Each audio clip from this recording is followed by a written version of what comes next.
May mga sandali na parang bumigay na ang lahat sa loob mo. Yung katawan mo ayaw nang gumalaw. Yung isip mo puro takot at pangamba. Yung puso mo puno ng sakit na hindi mo na masabi sa kahit sino. Ikaw mismo ang nakakakita kung paano ka unti-unting nauupos na parang kandila habang ang mga nasa paligid mo ay hindi man lang nakapapansin na halos wala ka ng lakas para huminga ng maluwag. Ang tanong na sumisigaw sa loob mo, paano pa ako makakabangon kung wala na akong matira-tirang lakas? At dito nagsisimula ang pinakamasakit na katotohanan. Hindi lahat ng tao ay kayang unawain ang lalim ng iyong pagod. Hindi lahat ay kayang dalhin ang bigat ng iyong pasan. At sa gitna ng katahimikan, may boses na tila dumadagundong, hindi galing sa tao, hindi galing sa sarili mong isip, kundi sa Diyos na nakakakita sa iyo sa pinakaitim na gabi ng iyong kaluluwa. Ang boses na iyon ay nagsasabing, kapag hindi mo na kaya, ako ang sasalo sa iyo. Kapag wala ka ng lakas, ako ang magiging lakas mo. Nakakagulat, hindi ba? Dahil buong buhay, tinuruan ka na umasa sa sarili mong tapang, sa sarili mong sipag, sa sarili mong kakayahan. Pero ngayon, kinakaladkad ka ng katotohanan na ang sarili mong puwersa ay hindi sapat. Nakakagulat kasi habang iniisip mong katapusan na ng lahat, dun pala nagsisimula ang tunay na plano ng Diyos. Ilan na bang beses na akala mo tapos na ang laban? Ilang gabi na ba ang tinulugan mong may luha? Sabay ang pakiramdam na wala ng susunod na bukas para sa iyo. At ilang beses ka ring bumulong ng tanong na hindi mo masabi ng malakas, Panginoon, nandyan ka pa ba? Ang nakakatindig balahibo na sagot ay ito, nandyan siya. Kahit hindi mo siya maramdaman, kahit hindi mo siya makita, kahit wala ka nang maibigay, naroon pa rin siya. At habang lahat ay bumibitaw, siya lang ang hindi bumibitaw sa iyo. Subalit ito ang pinakamalupit na twist. Kadalasan, saka lang natin tunay na nakikita ang kapangyarihan ng Diyos kapag wala na tayong natitirang kapangyarihan. Kapag tuluyan ka ng pinilit ng buhay na lumuhod, saka mo lang matutuklasan na matagal ka ng hawak ng kamay niya. At dito, binabali ng Diyos ang maling paniniwala ng marami na ang lakas mo ay nakasalalay sa sarili mong diskarte. Hindi. Ang totoo, ang pinakamatinding tagumpay ay nangyayari kapag wala ka ng lakas, pero hinayaan mong siya ang magdala. Kaya huwag kang magtaka kung bakit tila pinapayagan ng Diyos na madala ka sa dulo ng iyong pasensya, sa dulo ng iyong tapang, sa dulo ng lahat ng iyong alam. Dahil sa mismong dulo na iyon, naroon ang simula ng lakas niya at iyon ang hindi kayang ibigay ng sinumang tao, hindi kayang ipakita ng pera at hindi kayang patunayan ng kahit anong bagay sa mundong ito. At ikaw, na akala mo talunan na, ikaw mismo ang patunay na hindi pa huli ang lahat. Dahil kung kaya kanyang buhatin sa oras na pinakawasak ka, ano pa ang hindi niya kayang gawin para sa iyo? Kung sa pinakamahina mong punto ay hindi ka niya iniwan, paano ka pa kaya sa araw na muli kang makatayo? Ang tanong ngayon, handa ka bang marinig ang susunod na revelasyon na ang kawalan ng lakas mo ang mismong susi para maranasan mo ang tunay na kapangyarihan ng Diyos? Ang Panginoon ay nagbibigay ng lakas sa mahihina at pinalalakas niya ang walang-wala ng kapangyarihan. Ito ang matinding pangako na nakasulat sa aklat ng Isaias 42:29. Hindi ito kwento ng tao lamang, kundi deklarasyon mismo ng Diyos na hindi nagbabago. At sa panahong tila wala ka nang mahawakan, ito ang salita na sumasalubong sa iyo direkta, malinaw at hindi maikakaila. Kapag ubos ka na, doon siya papasok. Isipin mo ang sitwasyon kung saan unang sinabi ang pangakong ito. Ang Israel pagod na sa pagkabihag, sugatan ang puso, at halos mawalan ng pag-asa na sila ay may kinabukasan pa. Sila ay mga taong lumakad ng malayo sa kanilang bayan, dala ang alaala ng pagkatalo, at araw-araw ay inuukit sa kanilang isip ang tanong, babalik pa ba kami? May pag-asa pa ba? Doon, sa gitna ng kanilang pagkawasak, ibinaba ng Diyos ang kanyang salita sa pamamagitan ni Propeta Isaias. Isang salita na hindi lang nagpagaan ng loob, kundi nagpabago ng pananaw. Ang Diyos ay hindi nagsasalita ng panandaliang aliw. Kapag siya'y nangako, ito ay matibay na batayan ng pananampalataya. At ngayon, tingnan mo ang sarili mong buhay. Hindi ba't katulad ka rin ng Israel? Sa kabila ng iyong pagsusumikap, ramdam mong parang bihag ka ng takot, ng kawalan, ng pangamba para sa kinabukasan. Sa bawat gabi, dala mo ang bigat ng tanong, saan ko pa huhugutin ang lakas? Ngunit ito mismo ang binibigyang sagot ng Diyos. Ang pangakong ibinigay noon ay buhay pa rin ngayon. Ang Diyos na nagsalita noon ay ang Diyos na nakatingin sa iyo ngayon. Kapag sinabi niyang nagbibigay siya ng lakas, hindi iyon abstraktong salita. Ibig sabihin mismong sa kahinaan mo, may daloy ng kapangyarihan na hindi galing sa iyo. Kapag wala ka ng tinig para manalangin, siya ang bumubulong sa iyong kaluluwa. Kapag hindi ka na makatayo, siya ang bumabangon para sa iyo. Kapag wala ka ng mata para makita ang liwanag, siya ang mismong nagiging liwanag na iyon. At bakit mahalaga ang pangakong ito sa ating panahon? Dahil ang mundo ngayon ay hindi nalalayo sa pinagdadaanan ng Israel. May digmaan sa mga bansa, may tagutom sa mga tahanan, may sakit na sumisira sa katawan, at may takot na bumabalot sa mga pamilya. Ang bawat tao, sa iba't ibang paraan, ay nakakaranas ng pagkaubos. Ang mga ama napapagal sa paghahanap ng trabaho.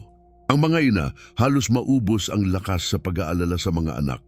Yung mga kabataan nalulunod sa depression at kawalan ng direksyon. At ikaw, nakikinig ngayon, alam mong totoo ito sapagkat dala mo rin ang iyong sariling sugat. Ngunit pakinggan mong mabuti, ang pangakong ito ay hindi lamang kwento ng nakaraan. Ito ay paalala na may Diyos na hindi natutulog, hindi napapagod at hindi kailanman nauubos. Ang lakas na hindi mo makita sa iyong sarili, iyon mismo ang ibinubuhos niya kapag wala ka ng mahawakan. Sa panahon ng kawalan, siya ang yaman. Sa gitna ng sakit, siya ang kagalingan. Sa gitna ng kaguluhan, siya ang kapayapaan. Kung minsan iniisip mo, paano kung hindi sapat ang pananampalataya ko? Ngunit ang totoo, hindi mo kailangang maging perpekto para siya'y kumilos, sapagkat ang pangako ay hindi nakasalalay sa laki ng iyong pananampalataya, kundi sa laki ng kanyang katapatan. Kahit ang pinakamaliit na bulong ng pananalig ay sapat upang marinig niya. Kahit ang isang luha lang na pumatak ay sapat para siya'y lumapit. At dito, nagsisimula ang mas malalim na misteryo. Hindi kailanman pinahihintulutan ng Diyos na ang kanyang anak ay manatiling talunan. Maaari kang dumaan sa gabi ng kahinaan, ngunit hindi ibig sabihin nito'y katapusan na. Ang gabi ay lilipas at ang araw ng kanyang lakas ay sisikat. Tulad ng Israel na muling bumangon mula sa abo ng pagkabihag, ganun ka rin ibabangon. Kaya huwag mong isipin na ang pangakong ito ay para lamang sa kanila noong unang panahon. Ito ay para sa iyo ngayon. Ikaw na nakikinig, ikaw na nag-iisip kung kaya mo pa. Ang sagot ng Diyos ay malinaw. Oo anak, kahit wala ka ng lakas, ako ang magiging lakas mo. At kapag tinanggap mo ang pangakong ito, magsisimulang mabago ang iyong pananaw. Hindi ka nahahawak sa sarili mong puwersa, kundi sa kapangyarihan ng Diyos na hindi natitinag. At dito, sa gitna ng iyong pakikinig, dapat mong maramdaman ang bigat at ginhawa ng katotohanan ito. Wala sa mga kamay ng tao ang huling salita. Nasa kamay ng Diyos ang huling deklarasyon. At ang kanyang deklarasyon ay ito: hindi ka pababayaan, hindi ka iiwan, at hindi ka kailanman hahayaan na bumagsak nang wala siyang sasalo. Ngayon, kung ipapahinga mo ang puso mo sa pangakong ito, maririnig mo ang panibagong pag-asa na bumubulong sa iyong kaluluwa. Hindi ka nag-iisa. At higit pa riyan, may mas malalim na katotohanang ilalantad ang Diyos. Sa susunod, isang revelasyon na magpapakita kung paano ang pangakong ito ay hindi lamang tungkol sa kahapon, kundi sagot mismo sa mga sugat at takot na hinaharap ng iyong buhay ngayon. Kapag tiningnan mo ang paligid ngayon, ramdam mo na ang mundo ay puno ng pagod, pangamba at takot. Bawat araw, may balitang nagdadala ng kaba, Digmaan sa ibang bansa, kaguluhan sa lipunan, pagkasira ng kalikasan, pagtaas ng presyo ng pagkain, at mga sakit na tila walang lunas. Sa gitna ng lahat ng ito, hindi mo maiwasang magtanong, paano ako makakaraos kung wala na akong lakas? Paano ko kakayanin ang lahat ng ito kung pati ang sarili kong balikat ay tila bumibigay na? Ang tanong na yon, bagaman mahirap tanggapin, ay siyang sumasalamin sa puso ng marami ngayon. Isipin mo ang isang ina na walang trabaho ang asawa at gabi-gabi nag-iisip kung saan kukuha ng pagkain para sa kanyang mga anak. O isang ama na nagising isang araw na wala na ang kumpanyang kanyang pinagtatrabahuhan. O isang kabataan na tila natabunan ng lungkot at kawalan ng direksyon dahil sa bigat ng social media, ingay ng mundo at kakulangan ng tunay na kaibigan. Ito ang mga larawan ng kasalukuyan, mga taong napapailing, napapahiga sa kama ng may luha sapagkat hindi na nila alam kung saan huhugot ng lakas para ipagpatuloy ang bukas. Kung babalikan natin ang Israel sa panahon ng kanilang pagkabihag, halos kapareho ang kanilang pinagdadaanan. Nawalan sila ng kalayaan, nabunot sa kanilang lupain, at tila inabandona ng Diyos. Ngunit doon mismo ibinigay ng Panginoon ang kanyang salita, bibigay ako ng lakas sa mahihina. Ang pangakong iyon ay hindi lang para sa kanila, iyon ay paalala para sa lahat ng henerasyon na dumaraan sa parehong takot at kawalan ng direksyon. At kung noon ay naging totoo yun para sa kanila, ngayon ay nananatili itong buhay para sa iyo. Kapag tinitingnan mo ang iyong sitwasyon ngayon, maaaring hindi ito naiiba sa kanila.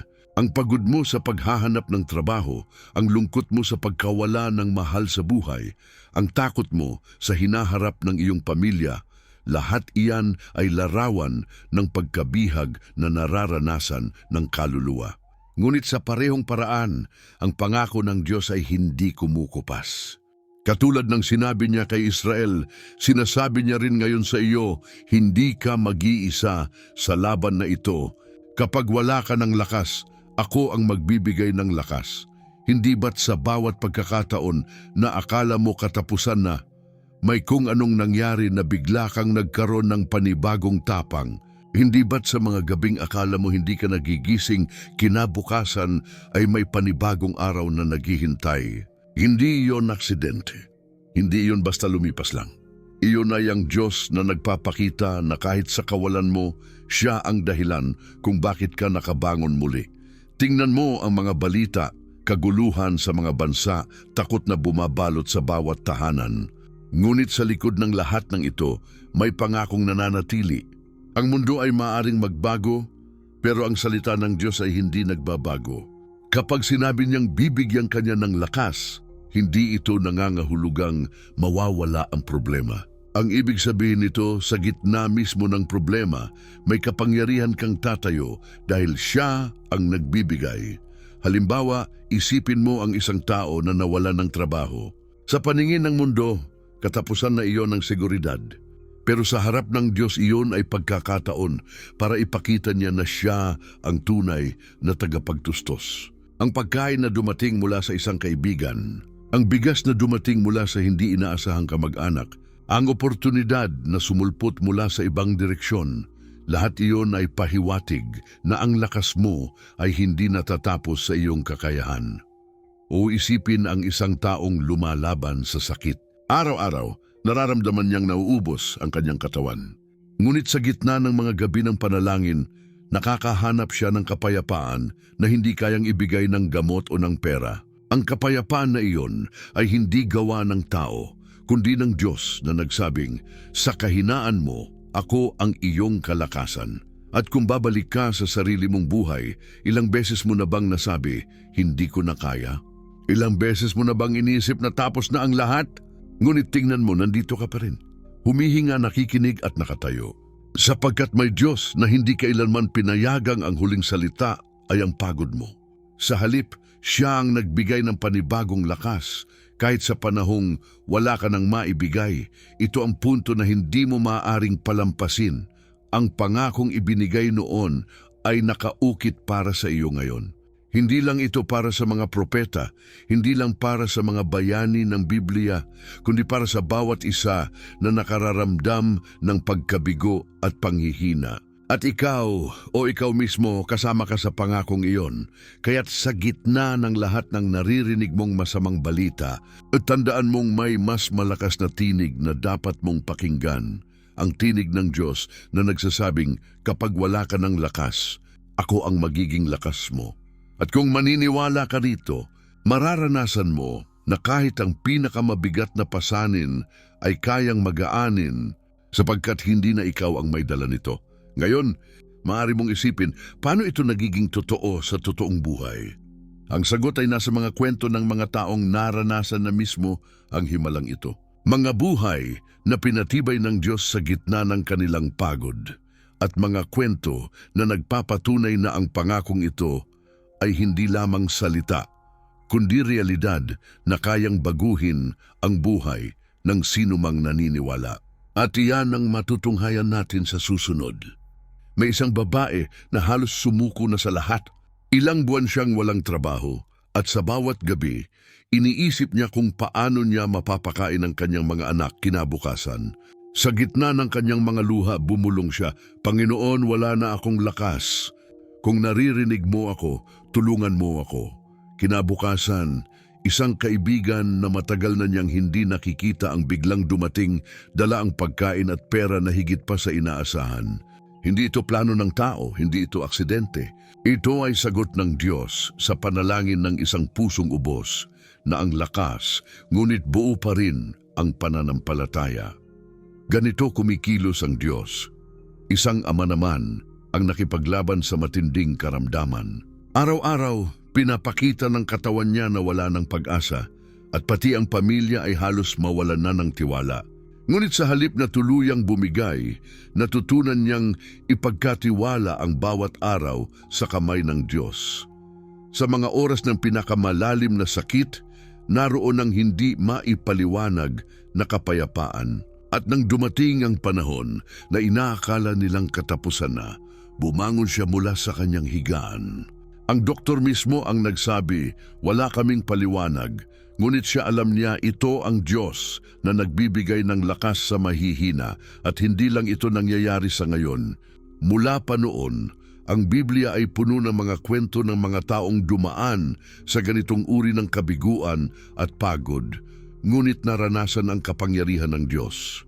Si Elias na tumakas sa disyerto, pagod at handa ng sumuko. Hiniling pa niya sa Diyos na kunin na ang kanyang buhay. Ngunit doon, sa gitna ng kanyang kawalan ng lakas, pinadala ng Diyos ang isang anghel na may dalang tinapay at tubig. Ano sinabi, "Kumain ka dahil mahaba pa ang iyong lalakbayin." Si Elias, na halos mawalan ng pag-asa, ay nakabangon muli dahil sa lakas na ibinigay ng Diyos. Ganon din si Hana, ang babaeng maraming taon na hindi nagkaanak. Ang kanyang puso ay halos punitin ng mga pangungutya ng mga tao. Sa kanyang kahinaan, lumapit siya sa templo at umiyak ng buong puso sa Diyos. At mula sa luha niyang iyon, ipinanganak si Samuel, ang propetang ginamit ng Diyos upang baguhin ang kasaysayan ng Israel. Sa kanyang pagod at kawalan, lumitaw ang pinakamalaking biyaya. Isipin mo rin ang buhay ni Pablo. Sa dami ng kanyang pinagdaanan, pagkaalipusta, pagkabilanggo, pananakit, madali na sanang sabihin niyang wala na siyang lakas. Ngunit siya mismo ang nagpatotoo, "Kapag ako'y mahina, saka naman ako malakas." Sapagkat natutunan niyang ang tunay na lakas ay hindi nanggagaling sa laman, kundi sa Espiritu ng Diyos na kumikilos sa Kanya. At sa ating panahon, hindi ba't naririnig natin ang libu-libong kwento ng mga taong ginulat ng biyaya ng Diyos? May isang ina na iniwan ng kanyang asawa, iniisip kung paano bubuhayin ng mga anak. Sa halip na tuluyang sumuko, natutunan niyang manalangin gabi-gabi. At sa mga panahong iyon ng pananalangin, dumarating ang mga tulong mula sa hindi inaasahang direksyon. Ngayon siya ay hindi lamang nakatayo, kundi ginagamit ng Diyos upang magbigay ng lakas sa iba. O isang kabataang nawalan ng gana sa buhay dahil sa depresyon. Araw-araw, iniisip niyang walang saysay ang lahat. Ngunit sa kanyang paghahanap, May isang tao na nagbahagi sa kanya ng pangako ng Diyos na kahit sa kanyang kalungkutan, hindi siya nag-iisa. At doon nagsimula ang pagbabago. Ang dating madilim na pag-iisip ay unti-unting napalitan ng liwanag. Hindi dahil biglang nawala ang problema, kundi dahil naranasan niya ang lakas ng Diyos na bumabalot sa kanya. Makikita mo rito na ang pangako ay hindi lang salita. Ito ay buhay na patuloy na gumagalaw sa bawat isa na nagtitiwala. Kapag sinabi ng Diyos na siya'y nagbibigay ng lakas sa mahihina, ang ibig sabihin ay mismong sa puntong wala ka nang maibigay, siya ang magdadala. Sa bawat ina na natutong magtiwala, sa bawat ama na lumapit kay Kristo, sa bawat kabataan na lumuhod at umiyak sa Kanya, lahat sila ay patunay na ang pangakong ito ay totoo.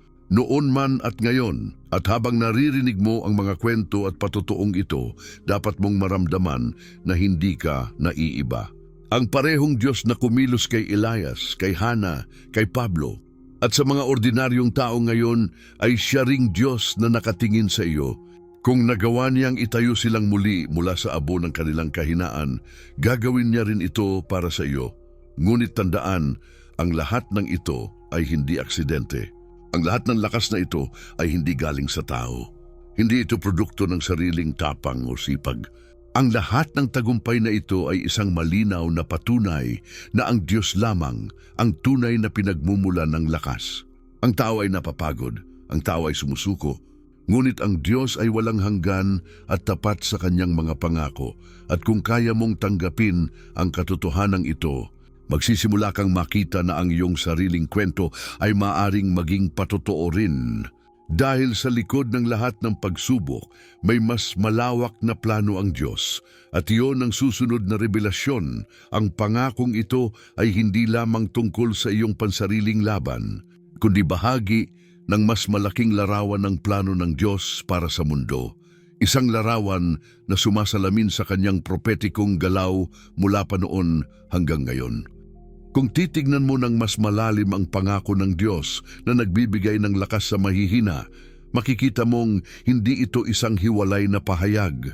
Bahagi ito ng mas malawak na plano na paulit-ulit na ipinahayag ng Diyos sa kanyang mga propeta mula pa nung una hanggang sa huling aklat ng Biblia. Sa Isaias 40, nangako siya ng kalakasan sa mga pagod at pag-asa sa mga nawasak ang loob. Ngunit kung bubuksan mo ang iba pang bahagi ng kasulatan, makikita mo na ang parehong tema ay umaalingaw-ngaw sa bawat henerasyon. Ang Diyos ay hindi lamang nagbibigay ng pansamantalang tulong, kundi siya mismo ang nagiging lakas at pag-asa ng kanyang bayan. Sa aklat ng Jeremias, sinabi ng Panginoon, alam ko ang mga plano ko para sa inyo, mga planong hindi ninyo ikasasama, kundi ikabubuti, upang bigyan kayo ng kinabukasan at pag-asa. Pansinin mong hindi ito pahayag ng tao na nagbigay ng simpleng pangako. Ito ay mismong tinig ng Diyos na humuhubog ng kasaysayan. At ang kasaysayang iyon ay hindi tumigil noong panahon ng Israel. Ito ay patuloy na gumagalaw hanggang ngayon, sapagkat ang Diyos ay hindi kailanman nagbabago. Kung babalikan mo ang mga propesya ng Daniel, makikita mo kung paano itinuro ng Diyos na ang mga kaharian ng mundo ay darating at lilipas, ngunit ang kanyang kaharian ay mananatili magpakailanman. Ano ang ibig sabihin nito para sa iyo? Na kahit ang mga pinakamakapangyarihang sistema sa lupa ay bumabagsak, ang Diyos na nagbigay ng pangakong magbibigay ng lakas ay hindi kailanman mawawasak. Ang kanyang kapangyarihan ay hindi nakatali sa ekonomiya, sa politika o sa kaguluhan ng mga bansa. Ang kanyang lakas ay higit sa lahat ng iyon, at iyon ang lakas na kanyang ibinubuhos sa iyo kapag wala ka nang maibigay. At kapag binuksan mo ang Apokalipsis, makikita mong ang parehong tema ay naroon. Ang mga lingkod ng Diyos, bagaman inuusig, bagaman inaapi, ay nakatanggap ng pangako na ang Diyos mismo ang papahid ng bawat luha sa kanilang mga mata. Hindi ba't nakapangingilabot at nakapagtataka? Ang parehong Diyos na nangusap kay Isaias, kay Jeremias, kay Daniel, ay siya ring nagsalita kay Juan sa isla ng Patmos. At ang lahat ng kanyang sinabi ay umiikot sa isang katotohanan na sa gitna ng kahinaan ng tao, naroon ang lakas ng Diyos na hindi kailanman matitinag. Kung tutuusin, ang kasaysayan ng Israel mismo ay isang propetikong larawan ng lahat ng nilalang. Ang kanilang pagkabihag, ang kanilang pagkabigo, at ang kanilang muling pagkakatayo ay salamin ng ating sariling buhay. At sa bawat pagkakataon, ang parehong mensahe ang paulit-ulit na binibigkas ng Diyos. Hindi ikaw ang pinagmumulan ng lakas. Ako ang iyong lakas. Sa panahon ng Exodus, nakita nila kung paano hinati ng Diyos ang dagat upang sila'y makatawid. Sa panahon ng disyerto, naranasan nila ang mana na bumaba mula sa langit. At sa panahon ng muling pagtatayo ng kanilang templo, nakita nila na ang Diyos ay nanatiling tapat kahit sila ay paulit-ulit na nadapa. Ngayon, kung titingnan mo ang ating panahon, hindi ba't pareho rin ang ating karanasan? May mga bansa na bumabagsak dahil sa digmaan, may mga pamilya na nauupos dahil sa kahirapan, at may mga tao na tuluyang napapahiga sa lupa dahil sa bigat ng kanilang problema. Ngunit ang tanong ay ito, nagbago ba ang Diyos? Ang sagot ay malinaw, hindi kailanman. Kung siya'y naging tapat sa kanyang bayan noon, siya'y nananatiling tapat ngayon. At kung sa kanila ang pangako ay nagbigay ng lakas sa gitna ng kawalan, ganon din sa iyo ngayon. At dito pumapasok ang mas malaking larawan ng propesiya. Hindi lamang personal na tulong ang pangakong ito, kundi bahagi ito ng plano ng Diyos na iligtas ang buong sangkatauhan. Sa Mateo 24, binanggit ni Jesus ang mga darating na digmaan, kagutuman at lindol. Ngunit sa parehong kapitulo, sinabi rin niya na ang magtitiis hanggang wakas ay maliligtas. Hindi ba't ito'y sumasalamin sa parehong tema? Sa kabila ng lahat ng kaguluhan, may lakas na ibinubuhos sa mga handang kumapit sa Diyos hanggang sa huli. Isipin mo ito. Kung ang mga propesya ay naganap na sa nakaraan, gaya ng pagbabalik ng Israel sa kanilang lupain matapos ang mahabang pagkabihag, gaano pa kaya katindi ang pagtupad ng Diyos sa mga pangako niya ngayon? At kung nakikita mo ang mga balita, mga digmaan, mga sakuna, mga krisis sa bawat panig ng mundo, hindi ba't ito mismo ang larawan ng mga babala ng Biblia? Ngunit sa gitna ng lahat ng iyon, may iisang pangako na kumakapit na hindi tayo pababayaan ng Diyos at siya mismo ang ating magiging lakas. At kung may lakas ang Diyos para sa mga bansa, mas lalo siyang may lakas para sa iyo bilang individual. Sapagkat kung ang kanyang mga mata ay nakamasid sa buong kasaysayan ng daigdig, paano pa kaya sa iyong personal na buhay? Kung kaya niyang hawakan ang kapalaran ng mga hari at bansa, kaya niya ring hawakan ang bawat luha na bumabagsak mula sa iyong mga mata. Ngunit narito ang masakit na katotohanan. Kahit alam natin ang lahat ng ito, marami pa rin ang nakararamdam ng duda. Dahil sa haba ng paghihintay, dahil sa bigat ng pinapasan, napapaisip tayo kung totoo pa ba ang mga pangako. At dito tayo dadalhin ng susunod na bahagi, ang pagharap sa pinakamahirap na tanong ng puso. Kung totoo ang pangako, bakit tila napakahaba ng paghihintay bago ito matupad? May mga gabi na tahimik mong itinatanong, kung talagang tapat ang Diyos, bakit hanggang ngayon wala pa rin akong nakikitang pagbabago? Sa gitna ng iyong pagod at paghihintay, sumisiksik ang mga tanong na pilit mong itinatago sa puso. Kung sinabi niyang magbibigay siya ng lakas, bakit ganito pa rin ang nararamdaman ko? Kung siya ang aking tagapagtustos, bakit kulang pa rin ang aking tahanan? Kung siya ang aking kagalingan, bakit hindi pa rin gumagaling ang sakit ko? At kahit hindi mo ito madalas ipahayag ng malakas, alam mong ito ang bumabagabag sa iyong kaluluwa. Hindi ka nag-iisa sa mga tanong na iyan. Mula pa noon, ang mga lingkod ng Diyos ay dumaan na rin sa parehong yugto ng pag-aalinlangan. Si Job, sa kanyang malalalim na sugat at kawalan, ay sumigaw sa Diyos, "Bakit mo ako pinanganak kung ganito rin lang ang aking sasapitin?" Si Jeremias, ang propeta na tinawag upang magpahayag ng katotohanan, ay minsang umiyak at nagsabing, "Panginoon, nilinlang mo ako." Kahit si Habakuk ay nagtanong, "Hanggang kailan ako dadaing at hindi mo ako didinggin?" Kung sila na mismong pinili ng Diyos ay dumaan sa ganoong pakiramdam, bakit magtataka ka kung nararanasan mo rin ito? Ngunit ang tanong na ito, ang tila katahimikan ng Diyos ay hindi tanda na siya'y wala. Ito ay paalala na ang oras ng Diyos ay iba sa oras ng tao. Habakuk 2:3 ang malinaw na nagsabi, sapagkat ang pangitain ay naghihintay pa ng takdang panahon. Bagaman ito'y tila nagtatagal, hintayin mo ito. At tiyak na darating ito, hindi ito magpapaliban. Ang ibig sabihin, maaring hindi ka agad sumasagot ng Diyos sa paraan at oras na gusto mo, ngunit hindi ibig sabihin nito na hindi siya kikilos. Ang delay ay hindi denial. Ang katahimikan ay hindi kawalan. Tingnan mo ang buhay ni Abraham. Nangako ang Diyos na siya ay magiging ama ng maraming bansa. Ngunit ilang taon siyang naghintay bago dumating si Isaac? Higit sa 2 dekada. Sa pagitan ng pangako at katuparan, dumaan siya sa mga gabi ng pagdududa at mga araw ng tanong. Ngunit nang dumating ang oras ng Diyos, walang makakapigil sa katuparan. Ang parehong Diyos na iyon ay siya ring nangako sa iyo. Isipin mo rin si Jose. Pinangarap niyang siya'y itataas ng Diyos. Ngunit bago iyon mangyari, itinapon muna siya ng kanyang mga kapatid sa balon, ipinagbili bilang alipin at ibinilanggo sa kulungan. Kung ikaw si Jose, hindi mo ba iisipin na nakalimutan ka na ng Diyos? Ngunit sa huli, mula sa kulungan, itinayo siya ng Diyos bilang pinuno ng Ehipto at ginamit para iligtas ang kanyang pamilya at isang buong bansa.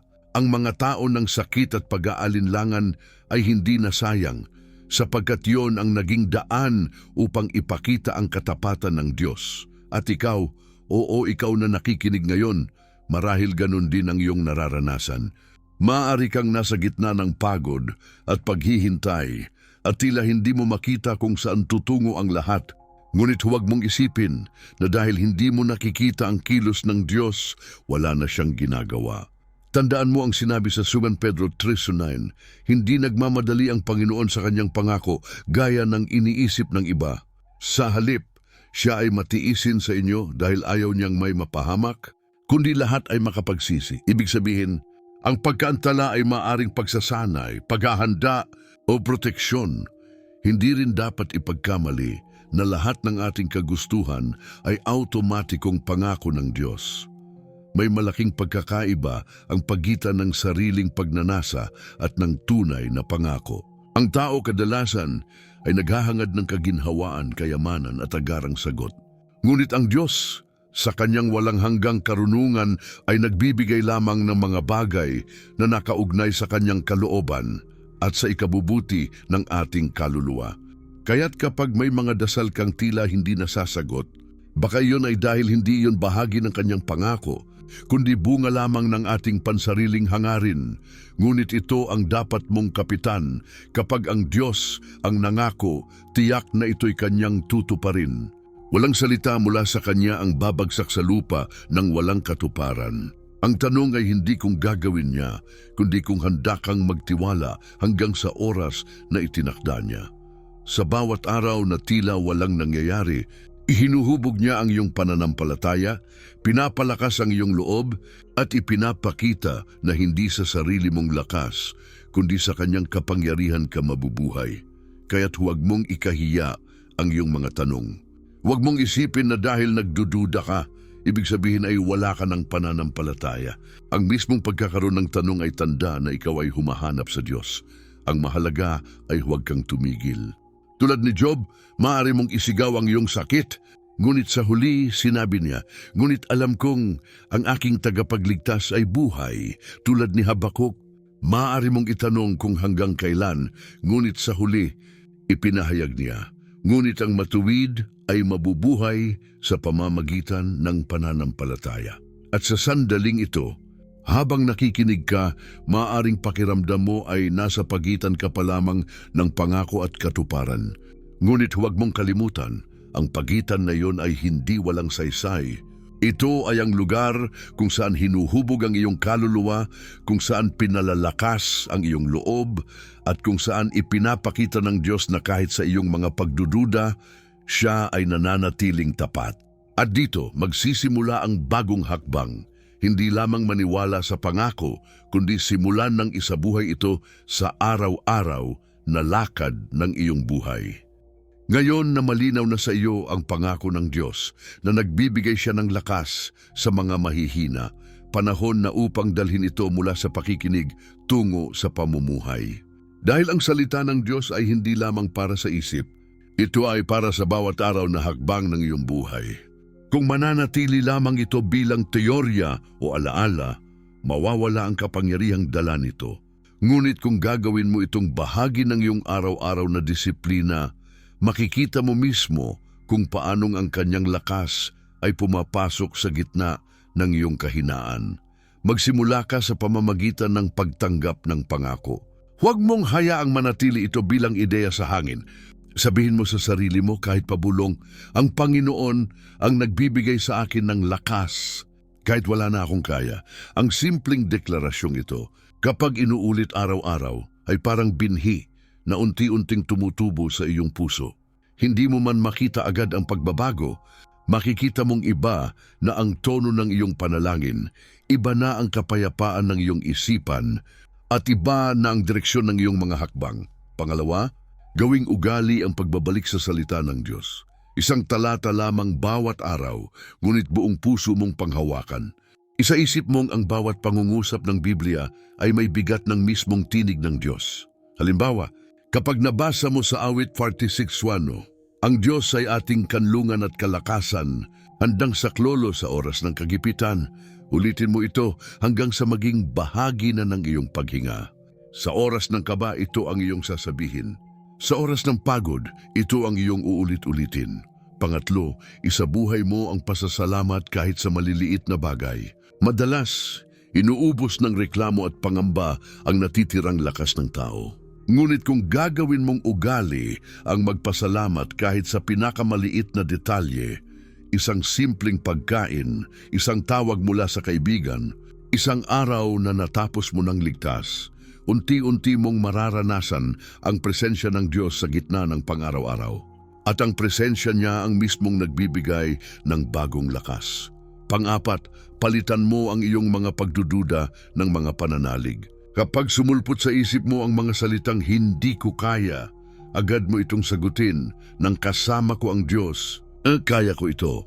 Kung pumasok ang ideyang hindi sapat, sagutin mo ito ng sa Kanya ako sagana. Huwag mong hayaang ang iyong isip ang maging pugad ng kawalan ng pag-asa.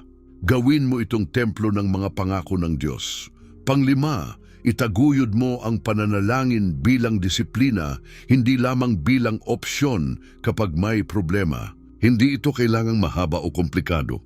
Minsan sapat na ang ilang minuto ng tahimik na pakikipag-usap sa Diyos. Sabihin mo ang lahat ng nasa puso mo, ang iyong pagod, takot, at inaasahan. At pagkatapos mong magsalita, manatili ka sa katahimikan at hayaang ang kanyang kapayapaan ang bumaba sa iyo at huwag mong kalilimutan ang kapangyarihan ng komunidad. Kapag ikaw ay mag-isa, madaling panghinaan ng loob.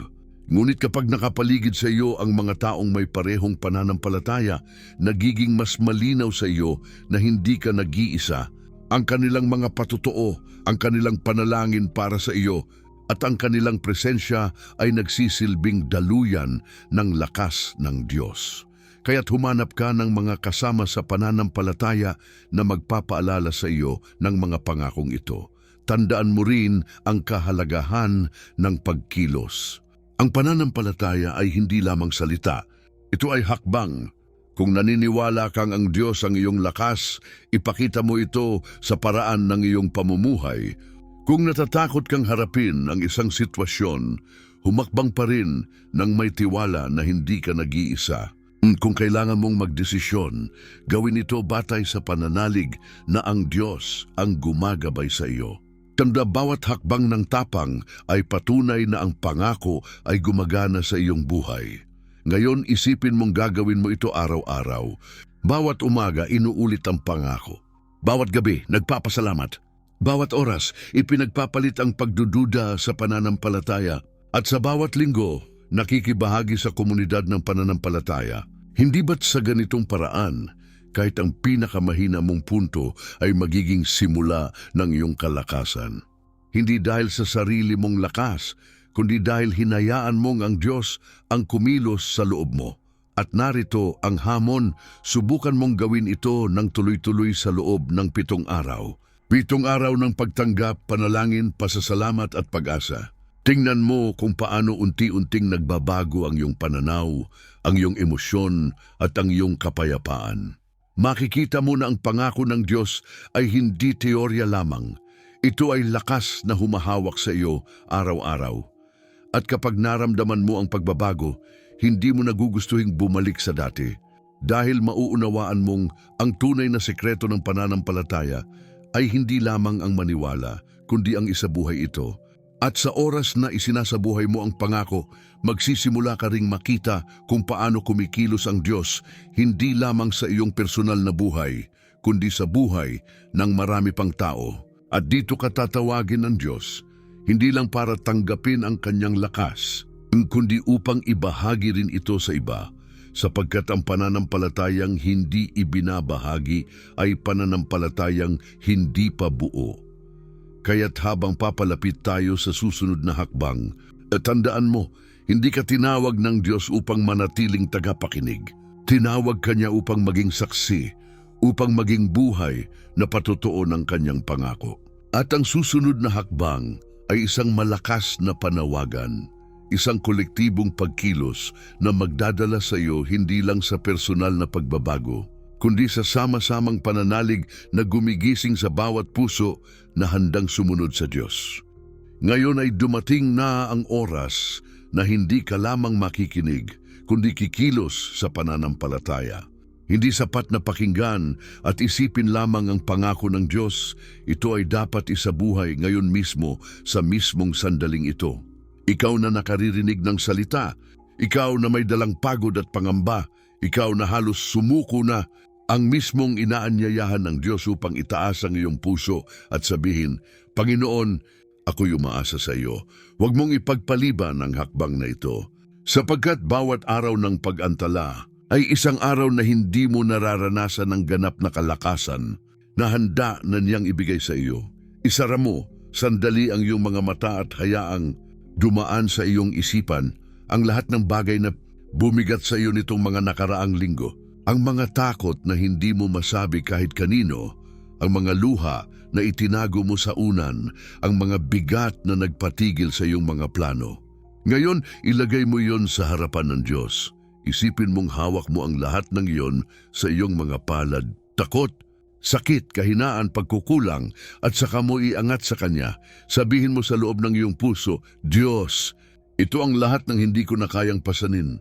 Sa iyo ko ito ibinibigay, at habang ginagawa mo ito, tandaan mong hindi ka nag-iisa. Sa mismong sandaling ito, libu-libong tao ang nakikinig at nagdedeklara rin ng parehong pananampalataya. Sila man ay nasa iba't ibang lugar, ibang sitwasyon at ibang laban, ngunit iisa ang kanilang tinig na umaakyat sa langit. Ako'y umaasa sa mga pangako ng Diyos. Hindi ba't nakabibigla isipin na ikaw ay bahagi ng isang malaking hukbo ng mga mananampalataya na sabay-sabay na humahawak sa pangakong ito? At ngayon, gawin mong personal ang panawagan. Ilagay sa iyong isip ang isang bagay na matagal mo nang kinakatakutan. Maaaring ito'y tungkol sa iyong pamilya, kalusugan, trabaho o hinaharap. At sa mismong sandaling ito sabihin mo, Panginoon, ito ang bagay na inaalay ko sa iyo. Hindi ko na kayang pasanin, ngunit naniniwala akong ikaw ang magbibigay sa akin ng lakas. Habang binibigkas mo ito, mararamdaman mong may kakaibang kapayapaan na dumarating, hindi galing sa sarili mong isip, kundi galing sa Espiritu ng Diyos na sumasagot sa iyong panalangin. Huwag mo ring hayaang matapos dito ang panawagang ito nang walang patunay ng iyong pananampalataya. Kung talagang naniniwala ka na tinanggap mo ang pangako, gawin mo itong hayag. Iparinig ang iyong tinig sa pamamagitan ng pagsulat ng iyong pananalig. Sabihin sa iba at sabihin din dito, ako'y umaangkin ng pangako ng Diyos. Sapagkat ang pag-amin ng iyong bibig ay hindi lamang nagpapatibay sa iyong puso, kundi nagiging patotoo rin para sa iba na nakikinig. Ngayon, Huwag kang maghintay ng bukas. Huwag mong hayaang lumipas ang sandaling ito. Ang Diyos ay naghihintay ng iyong tugon ngayon. Kapag sinabi mong, "O Panginoon, tinatanggap ko ang iyong lakas," tandaan mong ang mismong deklarasyong iyon ay nagiging pintuan para sa kanyang kapangyarihan na pumasok sa iyong buhay. At kapag pumasok ang kapangyarihang iyon, hindi mo na kailangang bumalik sa dati, ngunit higit pa sa iyong personal na buhay, tandaan mong may epekto ang iyong pananampalataya sa iba. Kapag ikaw ay tumayo sa pangakong ito, nagiging inspirasyon ka rin para sa iyong pamilya, mga kaibigan, at sa lahat ng nakakakita sa iyo. Ang iyong simpleng deklarasyon ng pananampalataya ay maaaring maging simula ng pagbabago sa kanila. Kaya't huwag mong itago, ibahagi mo ang pangako ng Diyos sapagkat ito'y buhay at makapangyarihan. Kaya ngayon, ito ang hamon. Ilagay mo sa komento ang iyong patotoo ng pananampalataya. Sabihin mo ng malinaw, "Ako ay umaasa sa pangako ng Diyos. Sa pamamagitan nito, ikaw ay hindi lamang nakikibahagi sa panawagan, kundi nagiging saksi rin ng kapangyarihan ng kanyang salita." Tandaan, bawat salita ng pananampalataya na iyong sinasabi ay binibigyang lakas ng Diyos upang baguhin hindi lamang ang iyong sitwasyon, kundi maging ang puso ng iba na makakarinig nito. Ngayon narito ka na sa punto ng pagpapasya. Huwag mong hayaang lumampas ang sandaling ito. Tumayo sa iyong pananampalataya, italaga ang iyong puso at sabihin mo, "Panginoon, ako ay narito. Kung tinatanggap ko ang iyong lakas at ako ay lalakad sa iyong pangako, sapagkat ang hakbang na ito ay hindi lamang simpleng panalangin, ito ay isang deklarasyon ng bagong buhay, isang buhay na hindi na nakatali sa pagod, kundi binubuhay ng walang hanggang kapangyarihan ng Diyos." At sa sandaling ito, ang kalangitan mismo ay saksi. Hindi ka nag-iisa, hindi ka iniwan. At mula ngayon, ang lakas ng Diyos ay magsisimulang dumaloy sa iyo, isang lakas na hindi kailanman mauubos sapagkat ito'y nagmumula sa walang hanggang Panginoon. Isara mo ang iyong mga mata ngayon at ilapit ang iyong kamay sa iyong dibdib. Huminga ng malalim at hayaang ang bawat tibok ng iyong puso ay maging paalala na ang Diyos ay buhay at narito kasama mo. Sa oras na ito, sabay-sabay tayong lalapit sa trono ng kanyang biyaya. Hindi ito basta panalangin lamang. Ito ay isang panaghoy, isang deklarasyon, isang propetikong pagsigaw ng pananampalataya na sumasalamin sa mismong pangako ng Diyos. Ama naming nasa langit, kami ngayon ay nagkakaisa sa pananalangin. Narito kami, mga anak mong pagod, sugatan at halos mawalan ng lakas. Ngunit Panginoon, nakatayo kami sa iyong salita, gaya ng nakasulat sa Isaiah 42:29. Siya ay nagbibigay ng lakas sa mahihina at pinapalakas ang walang-wala ng kapangyarihan. Panginoon, tinatanggap namin ang pangako mong ito. Ipinapahayag namin na sa gitna ng aming kahinaan, ikaw ang aming magiging lakas, Panginoon. Tinitingnan mo ang bawat tahanan na hirap sa araw-araw. Nakikita mo ang mga ama at ina na nagtatanong kung paano nila mapapakain ang kanilang mga anak. Nakikita mo ang mga kabataang naliligaw ng landas, hinahabol ng kalungkutan at kawalan ng direksyon. Nakikita mo ang mga matatandang nawawalan ng pag-asa at nagsasabing wala ng saysay ang kanilang mga araw. Ngunit ngayong oras na ito, Ama, idinudulog namin silang lahat sa iyo. At sa ngalan ni Jesus, ipinapahayag namin, magkaroon ng lakas, magkaroon ng kapayapaan, magkaroon ng pag-asa. Diyos na makapangyarihan, inilalapit din namin ng mga may sakit. Sa bawat katawan na nanghihina, sa bawat puso na halos hindi na kayang lumaban, ipinahahayag namin ang kagalingan na galing sa iyo. Sinabi mo sa iyong salita na sa pamamagitan ng mga sugat ni Kristo, kami ay gumaling. Kaya sa oras na ito, Panginoon, kami ay nagdedeklara ng kagalingan sa lahat ng nakikinig at nananalangin. Walang karamdaman na mas makapangyarihan kaysa sa iyong pangalan. Jesus, walang sakit na makahahadlang sa iyong pangako ng kalusugan at lakas. Ipinapanalangin din namin ang mga pamilya na pinahihirapan ng kahirapan. Panginoon, Ikaw ang Diyos na nagpadala ng mana sa disyerto. Ikaw ang Diyos na nagpabukal ng tubig mula sa bato at Ikaw pa rin ang Diyos na tapat hanggang ngayon. Kaya't sa lahat ng tahanang may kulang, ipinapahayag namin ang kapunuan. Sa lahat ng pitaka na walang laman, ipinapahayag namin ang saganang biyaya. Sa lahat ng mesa na walang pagkain, ipinapahayag namin ang pagkain mula sa iyong mga kamay. At sa mga pusong puno ng takot, ngayon pa lang, Panginoon, binabasag namin ang gapos ng pangamba.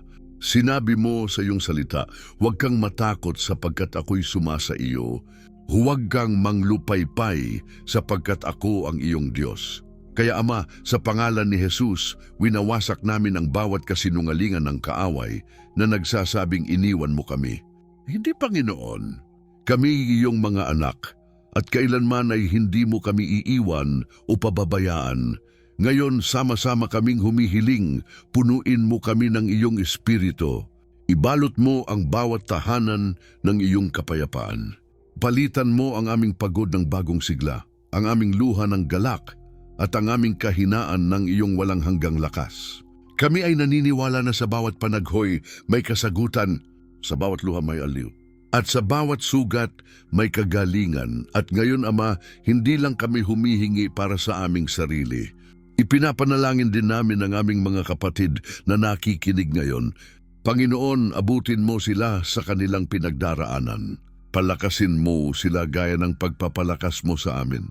Huwag mong hayaang may isa mang lumabas sa pananalangin na ito na hindi nakaramdam ng iyong presensya, Ama.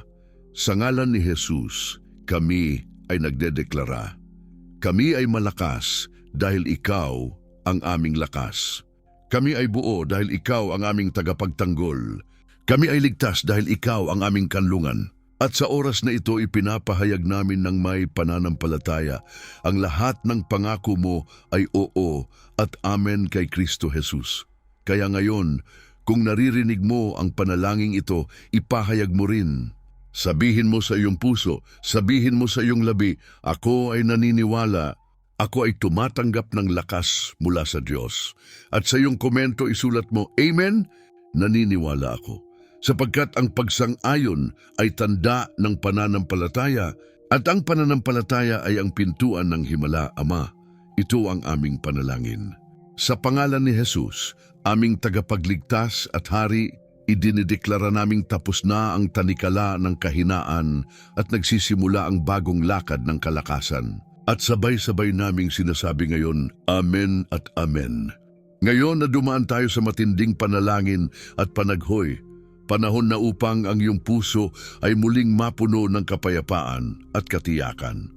Sapagkat ang Diyos na iyong tinawag ay hindi kailanman nabibigo. Siya ay tapat mula pa noon, tapat hanggang ngayon, at tapat magpakailanman. Hindi kanya iiwan sa gitna ng unos, at hindi niya hahayaang malunod ka sa bigat ng iyong mga dalahin. Kung paanong tinulungan niya ang kanyang bayan sa bawat yugto ng kasaysayan, siya ring Diyos na kumikilos sa iyong buhay ngayon. Tandaan mo ang sinabi sa Isaiah 41:10, huwag kang matakot sapagkat ako'y sumasa iyo. Huwag kang manglupaypay sapagkat ako ang iyong Diyos. Aking palalakasin ka o aking tutulungan ka. Aking aalalayan ka ng kanang kamay ng aking katuwiran. Ang pangakong ito ay hindi lamang para sa nakaraan, ito'y mismong para sa iyo ngayon. Kapag natatakot ka, tandaan mong kasama mo siya. Kapag nadarama mong wala ng tutulong, hawak ka pa rin ng kanyang kamay. At alalahanin din ang Jeremias 29:11. Sapagkat batid ko ang mga panukala na inihahanda ko para sa inyo, mga panukalang ikabubuti at hindi ikasasama, upang bigyan kayo ng kinabukasan at ng pag-asa. Habang iniisip mong magulo ang lahat at tila wala ng direksyon ng iyong buhay, tandaan mong may plano ang Diyos na higit sa lahat ng naiisip mo. Hindi kanya dinala sa puntong ito para lamang iwan sa gitna ng kawalan. May hinaharap na nakalaan para sa iyo, isang hinaharap na puno ng pag-asa. At higit sa lahat, Hawakan mo ang sinasabi sa 2 Korinto 1:20, sapagkat ang lahat ng mga pangako ng Diyos ay nasa Kanya ang oo, kaya't sa pamamagitan niya ay sinasabi rin natin ang amen sa kaluwalhatian ng Diyos. Ang ibig sabihin, wala ni isa mang salita ng Diyos ang mabibigo.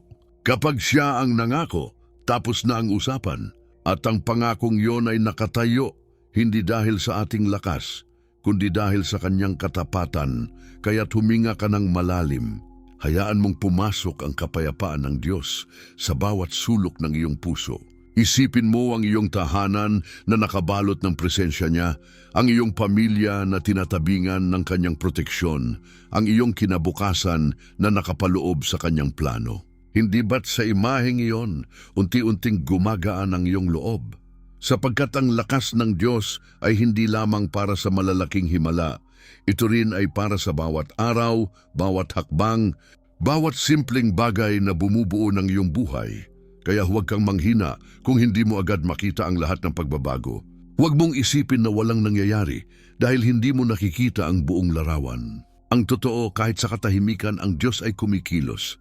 Kahit sa oras ng paghihintay, siya ay naghahanda ng mas higit pa sa iyong inaasahan. Ang kailangan mo lamang ay magtiwala, kumapit at magpatuloy. At ngayon, hayaang ang mga salitang ito ay maging tinig na bumubulong sa iyong kaluluwa. Hindi ka nag-iisa, hindi ka iniwan, at hindi ka pababayaan. Ang Diyos ang iyong lakas, Siya ang iyong pag-asa at Siya ang iyong kapayapaan. At kung naniniwala ka rito, ang iyong puso ay magkakaroon ng bagong tapang upang harapin ang bukas. Sapagkat ang bukas mo ay hindi hawak ng takot, kundi hawak ng mga kamay ng Diyos na tapat magpakailanman. Ngayong natapos natin ang paglalakbay sa pangakong ito ng Diyos, balikan natin ang pinakapuso ng mensahe. Ang Panginoon ay nagbibigay ng lakas sa mahihina at siya'y hindi nagkukulang kailanman sa mga lumalapit sa Kanya. Kanina, nakita natin kung paano ang pangakong ito ay isinulat sa kasulatan, kung paano ito naranasan ng mga tao noon, at kung paano ito nagiging buhay na katotohanan para sa atin ngayon. Kung dumating ka sa video na ito na pagod, sugatan, at halos walang lakas, umalis ka na may hawak na paalala, hindi ikaw ang huling salita ng iyong sitwasyon. Ang Diyos ang may huling salita, at ang salita niya ay kalakasan, pag-asa at tagumpay. Kaya't huwag mong kalimutan, hindi mo kailangang pasanin ang lahat mag-isa. Kapag wala ka ng lakas, siya ang sasalo. Kapag wala ka ng pag-asa, siya ang magbubukas ng panibagong daan. At kapag akala mo tapos na ang lahat, doon nagsisimula ang kanyang kapangyarihan. Ang mga pangako ng Diyos ay hindi abstrakto. Ito ang lupaing matibay na tatayuan mo sa gitna ng bagyo. Kaya't ipaalala mo sa iyong sarili araw-araw, ang Diyos ang aking lakas at ang kanyang pangako ay para sa akin ngayon. Ngayon, nais kitang anyayahan na manatili sa landas na ito ng pananampalataya. Kung nadama mong ang mensaheng ito ay para sa iyo, gawin mong hayag ang iyong pananalig. Isulat sa mga komento, ako'y naniniwala sa mga pangako ng Diyos. Ang simpleng deklarasyong iyon ay hindi lamang pagpapahayag ng iyong puso, kundi patotoo na nagbibigay ng lakas din sa iba na makakabasa. At kung nais mo pang patuloy na makatanggap ng ganitong uri ng mensahe, huwag mong kalimutang mag-subscribe, pindutin ang kampana ng notifikasyon at ibahagi ito sa isang taong alam mong nangangailangan din ng paalala mula sa Diyos. Dito sa ating komunidad, hindi ka nag-iisa. Dito araw-araw tayong nagtitipon sa panalangin at pag-asa. Dito sama-sama nating pinapahayag na ang mga pangako ng Diyos ay buhay at totoo. Kaya't samahan mo kami sa mga susunod pang paglalakbay sa kanyang salita. Dahil sa susunod na video, muli tayong lulubog sa isa pang pangakong magpapaalab ng iyong pananampalataya at magbibigay ng liwanag sa iyong mga araw. Tandaan mo ito habang nagtatapos tayo. Ang Diyos ay hindi kailanman nabigo at hindi siya magsisimula sa iyo. Hanggang sa ngako niya ang iyong kalungan, ang iyong kalakasan at ang iyong pag-asa. Kaya't magpatuloy kang kumapit, magpatuloy kang maniwala at magpatuloy kang magtiwala. sapagkat sa bawat paghina mo, siya ang magpapatatag. At sa bawat kadiliman ng iyong gabi, siya ang magiging liwanag ng iyong umaga.